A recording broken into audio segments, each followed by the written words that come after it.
Quentin Tarantino's Pulp Fiction and Inglourious Basterds are among the most innovative films to emerge in the 1990s. Today, we will demystify Tarantino's secret weapons behind these masterpieces, how he combines non-linear narrative technique and intricate dialogues to take his audience on a cinematic roller coaster.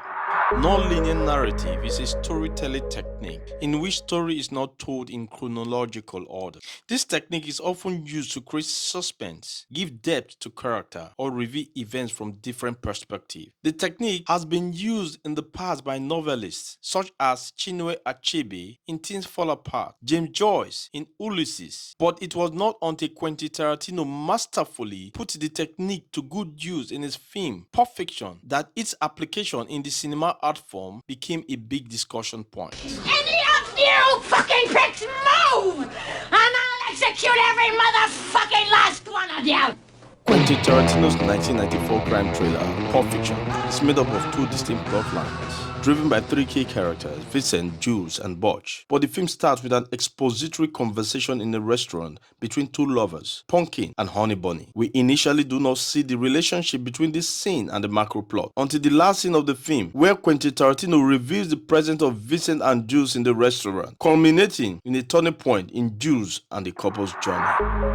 Mike Ball states in a book titled Narratology how setting up events out of order in a story can add depth and complexity to the narrative. Her theory gives more insight into Tarantino's non-linear approach. Tarantino's non-linear approach to his narrative allowed the scene in his film to gain new meaning, leading to a richer and more compelling story. Going back to the opening scene between Pumpkin and Honey Bunny in Pulp Fiction, the couple's discussion about their aspiration to quit crime aligns with Jules' decision about his future later in the film, setting the tone for his redemption and giving his character more depth. In Quentin Tarantino's Inglourious Basterds, he used the non-linear story technique to give more depth to the character, build tension, and establish stakes. In the book Overheating Film Dialogue, author Sarah Koslov emphasizes the power of dialogue in plot advancement and character development in a story. Tarantino typically hinges on the dialogue in his films to advance the plot. He likes to craft dialogue with deep subtextual significance that reveals the character's motivations and personality. A good example is the royal with cheese conversation in Pulp Fiction between Jules and Vincent. Watching the dialogue unfold, it feels like a casual conversation about the differences between the fast foods in Europe and America. But no, it's more than that. Tarantino used the conversation to establish character dynamics. Tarantino uses dialogues to reveal the character's internal journey. Jules recited Ezekiel chapter 25, verse 17 in a menacing prelude to his violent killing of Brett, a young man who double-crossed Jules' boss, Marcellus Wallace. After killing Brett, we see Jules introspect on his way of life and believe in divine intervention after himself and Vincent miraculously escape rains of bullets fired at them. This allows the viewers to understand his religious views and how it shapes his character and appreciate his internal conflict as a religious man in a world of crime. The conversation in the basement bar scene in Inglourious Basterds show how Tarantino uses dialogue that seems casual to build tension. The conversation starts with a very modern discussion, then a twist in the subject matter that intensifies the conversation until it erupts into a vicious confrontation.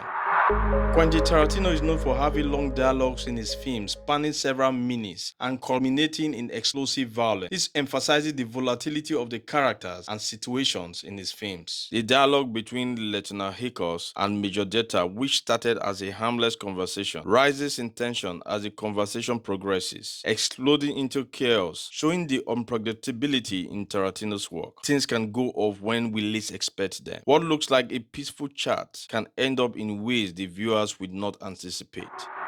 David Mamet believed in his book titled Three Uses of the Knife. Mamet believes that dialogue should always serve as a tool to advance the story. Tarantino films leverage on dialogues to advance the plot. He uses conversations in his work to drive the story forward. Quentin Tarantino's mastery of non-linear storytelling and creating powerful and impactful dialogues make him one of the most revered directors in modern cinema. His skillfully crafted timelines and subtext-rich dialogues completely immerses the audience, giving them an unforgettable experience. Thank you so much for watching my video essay. My name remains Peter Fada.